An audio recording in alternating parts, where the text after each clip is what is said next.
So here we are with the official announcement. Brainsloth actually made it quite long this time. I'm not overly complaining, but it's a lot of reading. Get supercharged with R33, featuring Creativeverse Pro and Machines.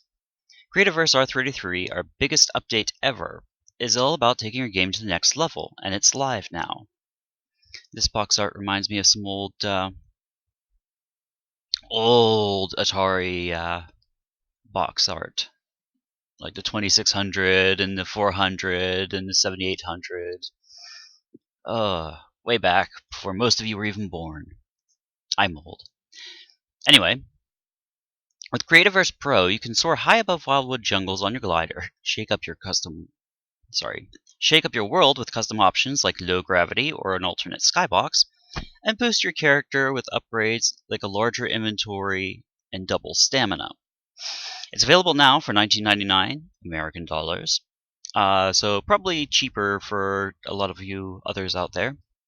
The best part is, if you've bought Creativeverse before it was free, or if you've ever purchased coins from our store, we've upgraded your account to Pro for free.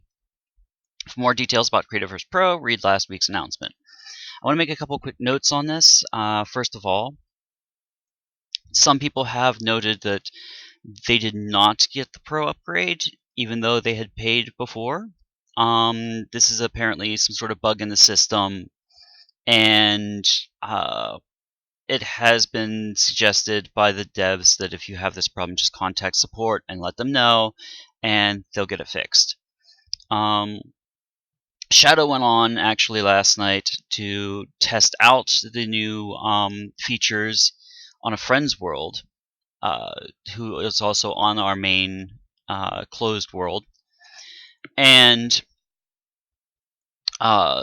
when he first logged in, he did not have Pro status. In fact, it's set up in the corner, unconfirmed, unverified, something like that.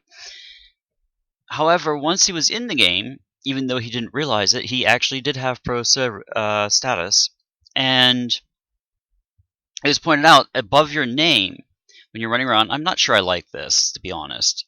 When you're running around, above your name, the word Pro appears in little brackets. I think that this is kind of a silly thing to do. It's not really important to know who has Pro and who doesn't, because honestly, there are no real game-changing features. I know there will be additional perks later on for Pro users, and it's best if your worlds have Pro administrators so they can change the world settings. But other than that, there's just no real point to it. It's kind of needless advertising. And what happens when everybody realizes that the game is worth donating $20 to, and everybody has the word Pro above their name? It'd just be silly. And I think it would be kind of shaming to a free player who's just started out and doesn't have $20. They come into the game for free, and everybody around them has Pro over their name, and they are just them. But enough of that, Ryan.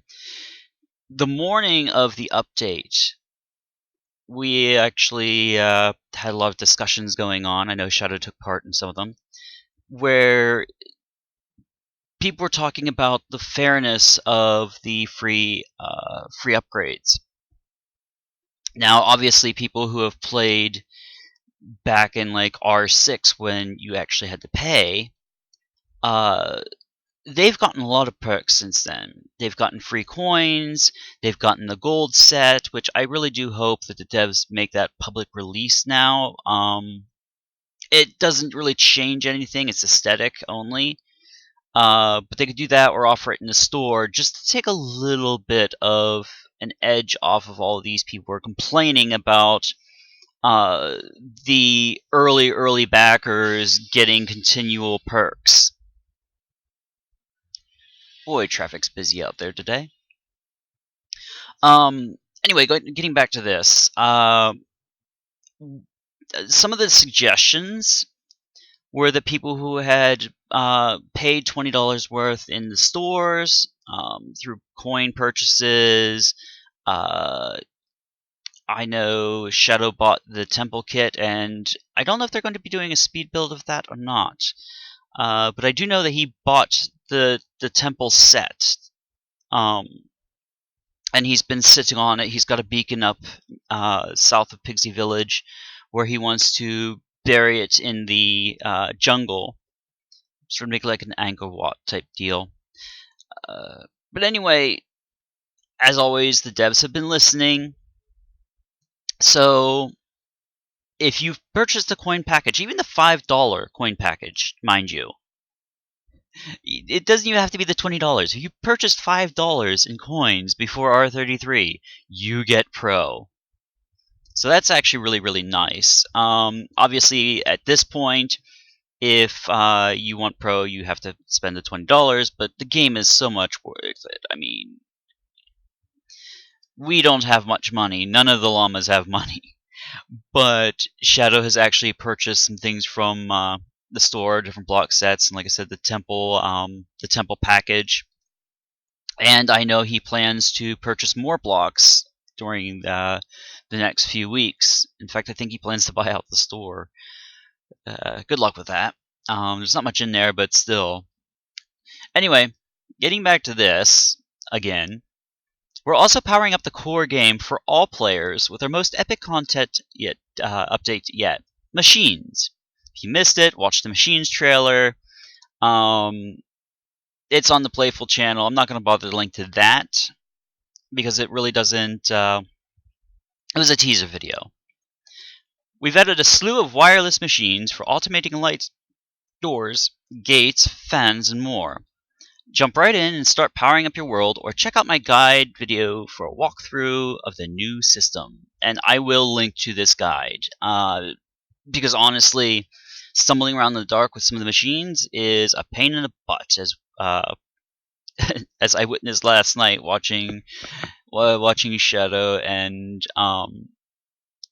yeah, Shadow had watched the video, and they were trying to get a number pad to work on a door, and they couldn't figure out how to make the door not open unless you entered the code. Like, it was set up to open when you entered the code, but the door would still open when you clicked on it, and it took them 15-20 minutes to figure it out.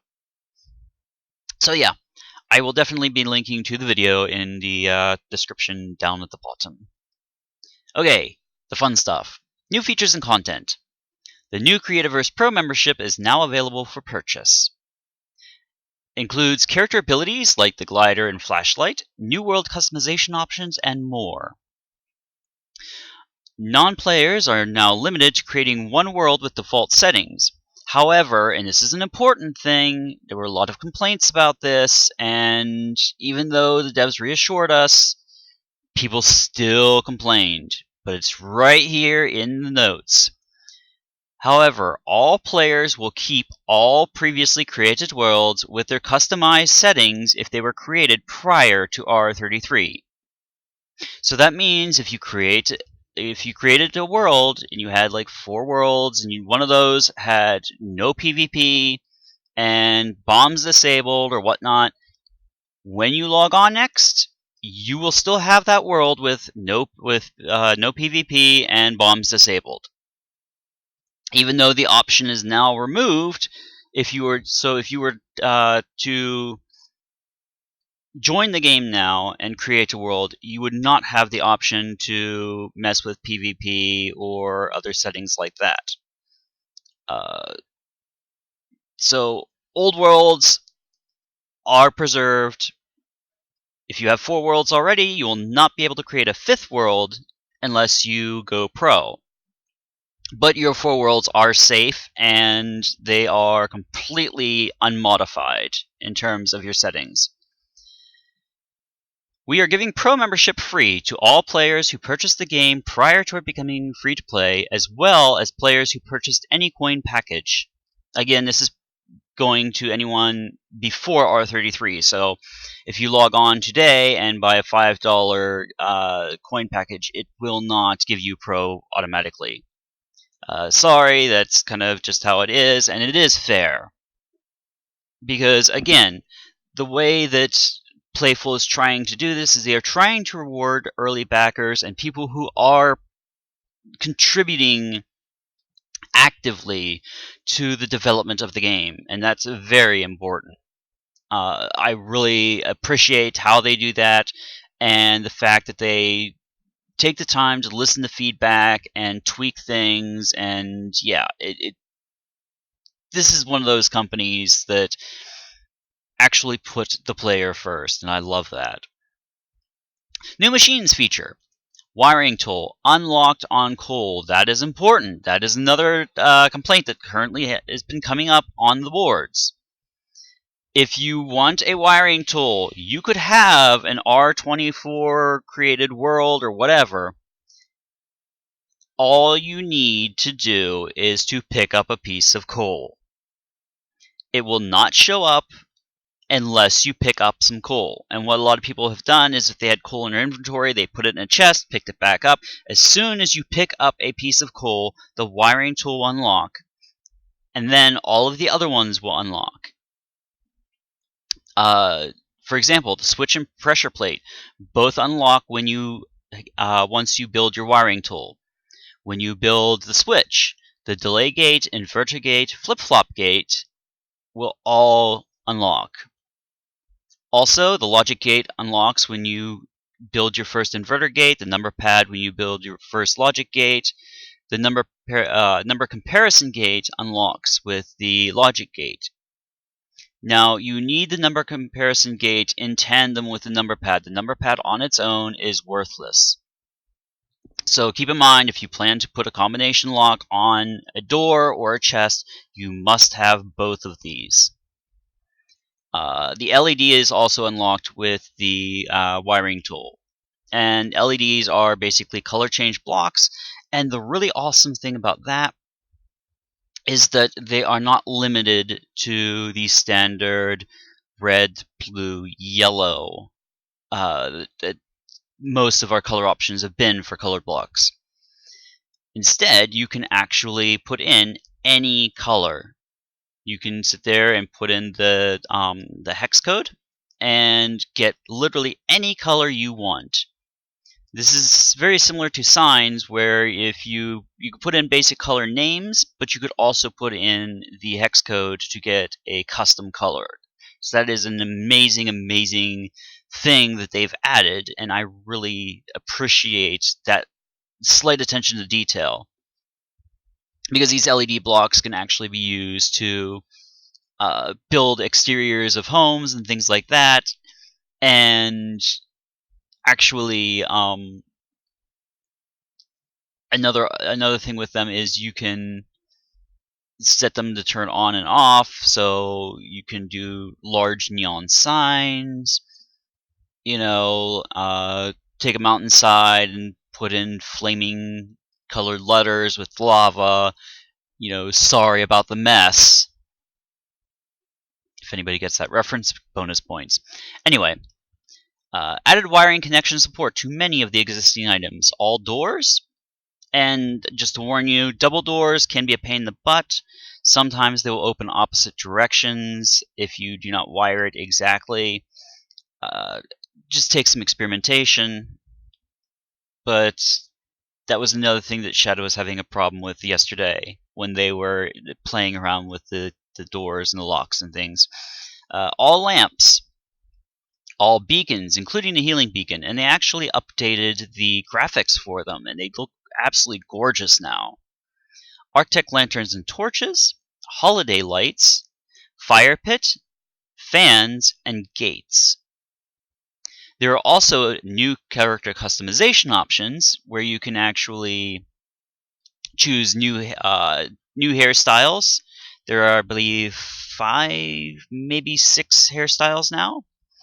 And head swaps. There are now 4 different heads that you can choose. I know Shadow customized his character. I don't know if I'm going to bother with mine, because I'm not a big fan of the choices at the moment.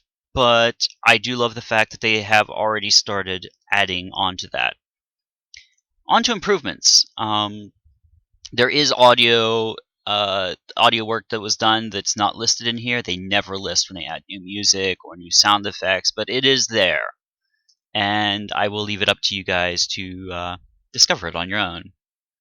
I do know that it's very crisp sounding when you walk on fallen pine needles and stuff like that now. It's really, really great sound. Increased capacity for most in-game storage. Note, only affects newly placed chests or chests that are pulled up and replaced. I will get to that in a moment. Wood chests increase from 16 to 24, so 8 slots. Stone also increases 8 slots from 20 to 28. Arctech increases 12 slots from 24 to 36. The Grand Arctech chest, meanwhile, a whopping 16 slot increase from 24 to 40. The Mayan chest goes from 20 to 32, another 12-point addition, and finally the gift box gets a 12-point addition from 20 to 32. Now, it's important to make note of this because we have to, in the main world especially, pull up all of the chests in order to get this. So what you have to do, if you have a current chest and you want the increased capacity, it's perfectly usable as it is. Don't get me wrong, you can still use all of your chests. So if you have a stone chest, you will still have 20 active slots in that chest for as long as you choose to. However, if you want to get 28 slots, you empty the chest out, pick up the chest, put the chest back down, refill it. There you go. You've got 28 slots, and 8 of those will be free if you previously had a full chest. Easy peasy. Added player option to turn off claim border visuals. I don't know about you, but I really get annoyed when I'm walking through, especially on the closed world, because we don't really have a use for claims. Because the server is invite only. But on that main server, like on Shadow's server, we will go and we'll be walking, and there are a few claims that were placed up early on, and you get this horrible looking colored border that you walk through. You can now shut that off so that there's no visuals. On top of that, you can add custom messages and customize the name of the border so when they walk in, they can actually see a message. And if you've watched War actually did put up a video, and I will link to I'll link to his channel as well in here. But he did do an update yesterday and started season 4 of his Creativerse series. And you can see he's on a new public world, and he encountered a couple of these modified claim border visuals, so it's worth taking a look. Increased fertilizer output from tamed pigsies. So not only are they little porkers, but now they poop more. I don't really use the poop. In fact, we haven't really used the poop for the farms because usually we plant, run off, do something nearby, and then come back before we log off, harvest, and plant more, and literally within you get max output anywhere from about 1 hour after planting to 24 hours after planting. After that, it gets old and you get less product. But again, this is something that some people will appreciate if they like to rush their crop growth. Increased tourmaline drops on loot rolls. This is nice because tourmaline is very useful, very valuable, and often very hard to mine. Character customization color is improved. I won't really get into that. I haven't seen much about it because, again, I have not really changed my character customization. But the fact that they have improved the color schemes and things like that, obviously it's a good thing, and I encourage you to experiment with that in your spare time if you don't notice an improvement already when you log in. Added scroll bar to the store screen. This is something that was not expected but very appreciated because before you had to drag and drop. So I'd click, drop, or drag, and That's the only way to scroll around, which meant sometimes you accidentally clicked on an item and it opened up the pop-up, blah, blah, blah. So now you can actually scroll through the store. Added shift and right click to allow placement on objects that have interacts. This is also very nice. So let's say you're building a wall around a teleporter. And the teleporter is standing, it's suspended or something. Before, you could not just, well, actually, let's say a fan. You could not build underneath a fan unless there were blocks around that spot that you were building in. Now, if you have a fan suspended in air, you can literally build straight off of the fan by holding shift when you right click. That is a really welcome addition. It will make building a lot easier and more efficient. I know some of you won't care, but for those of us who do a lot of construction, that is really, really, really nice. Bug fixes! Because Creativerse has no bugs.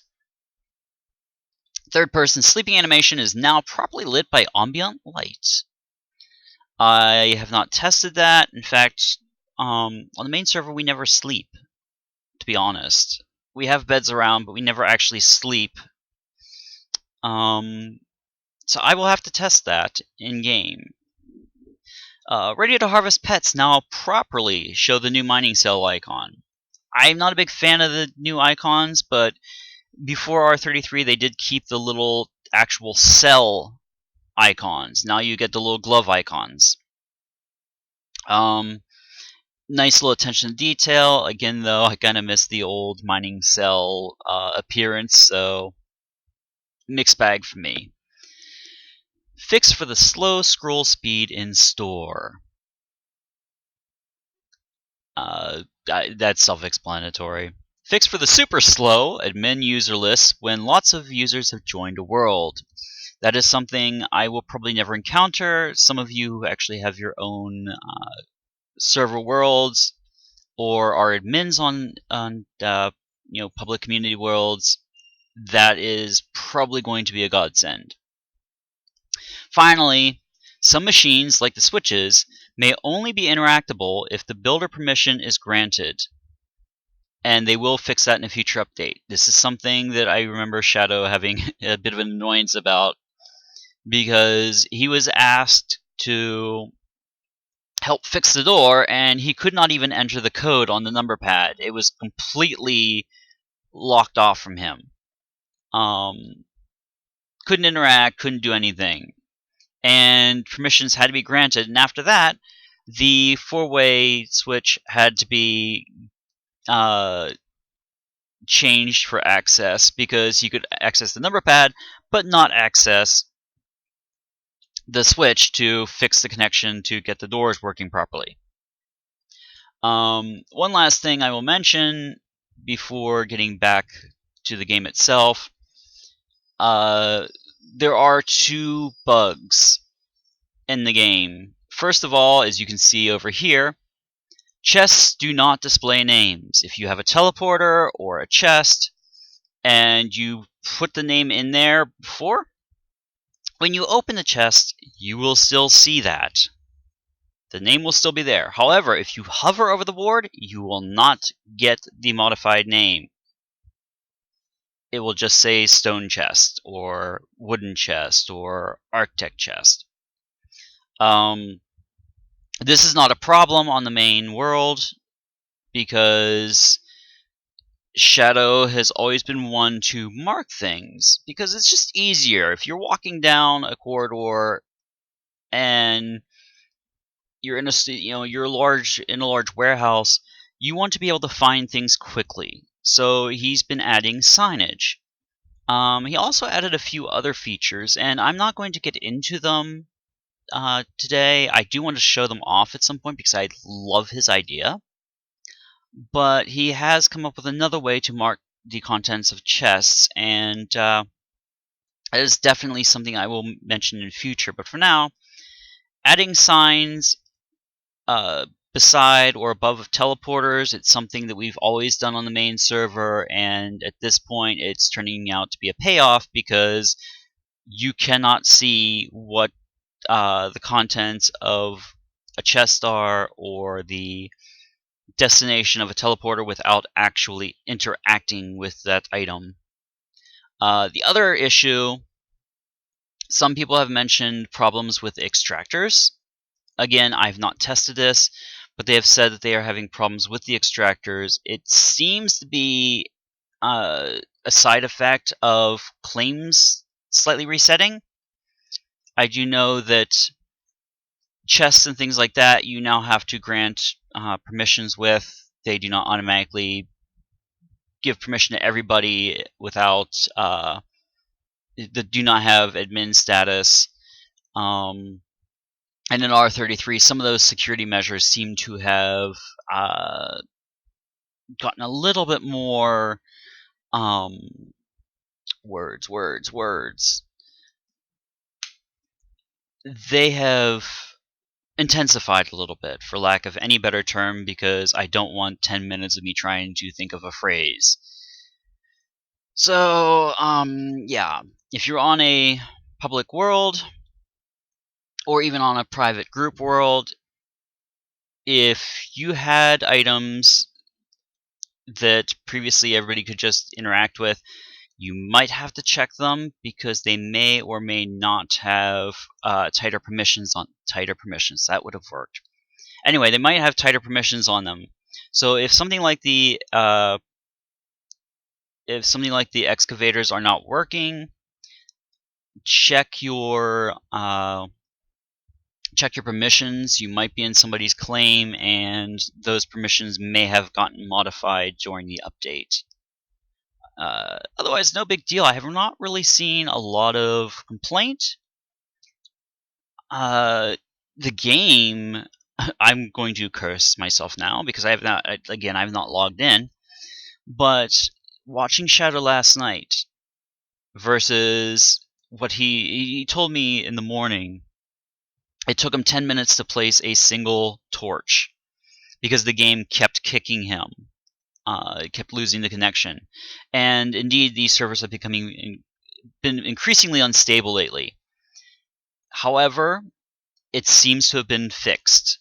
So I'm happy about that. Watching him play last night, he played for about 4 hours? Something like that. And it did not kick him once. He had bits of lag, which is fun watching him trying to fly a glider with constant lag, because the controls are very sensitive for the glider. But, yeah.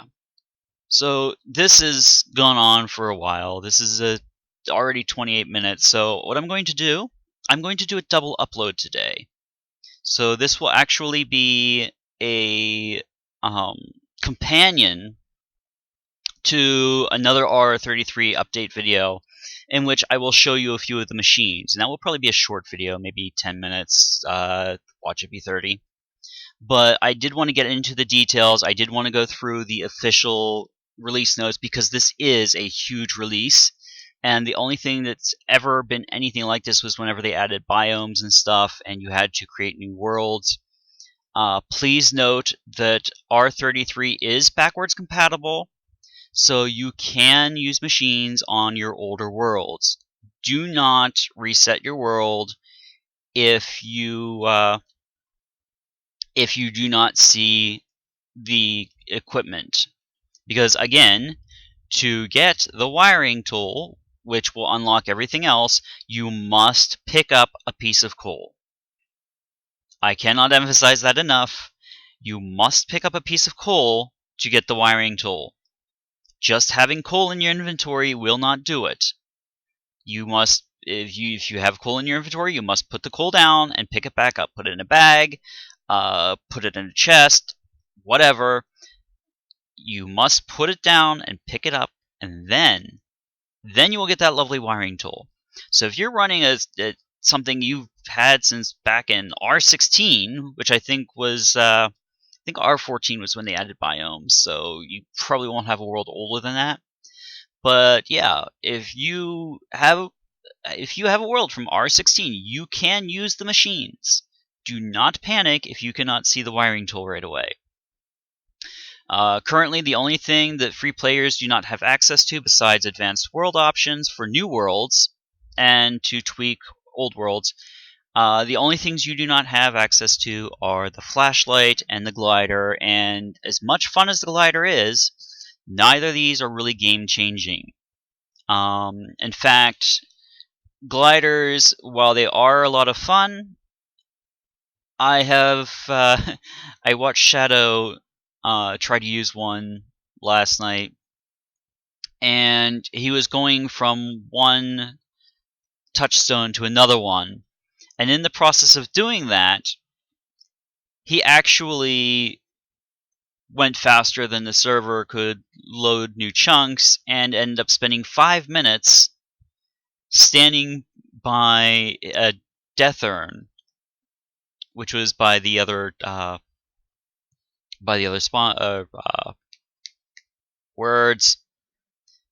It was by the other touchstone. So he went from his touchstone to this other touchstone to collect his urn, and then had to just stand there for, I think, 2-3 minutes waiting for the world to catch up with him. And then when it did catch up with him, he ended up in the lava lair and had to immediately teleport back out. So yeah. Glider is fun. Glider takes some work, but it is not game-changing in any way, shape, or form. In fact, I believe on the main world, we are still putting in our transport system, which I will get into some details about that probably in my world. And yeah, we're not going to be relying on gliders.